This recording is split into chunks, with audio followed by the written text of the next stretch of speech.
মম, গরম জলে হাত দেওয়ার কি মানে এরকম ভাবে? আমি দেখলাম কতটা গরম হয়েছে, আমার যতটা দরকার ততটা হয়েছে কিনা। কি করবে এখানে?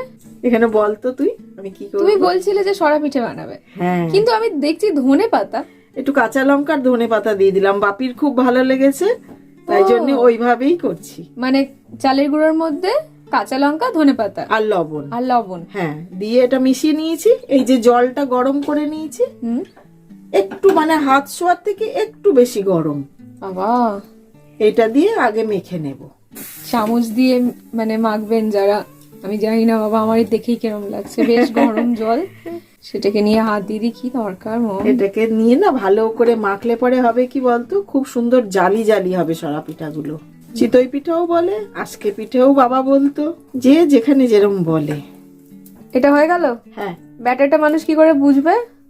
এই যে আচ্ছা, কনসিস্টেন্সিটা এইরকম হবে, না তো খুব ঘন আর না তো খুব পাতলা, তবে পাতলার থেকে একটু বেশি ঘন। আচ্ছা, এইবার কড়াইয়ের মধ্যে। হ্যাঁ, কি সুন্দর বাবলস এসে যাচ্ছে, দেখ জালি জালি হয়ে যাচ্ছে। হ্যাঁ, এবার আমি ঢাকা দিয়ে দেবো। হয়ে গেছে। হ্যাঁ, কি করে বুঝবে কতক্ষণে? কতক্ষণ কালারটা চেঞ্জ হয়ে যায়। ও, কালার চেঞ্জ হবে। সরা পিঠে বা চেতই পিঠে এই নতুন গুড় বা নলেন গুড় দিয়ে খেতে দারুণ লাগে।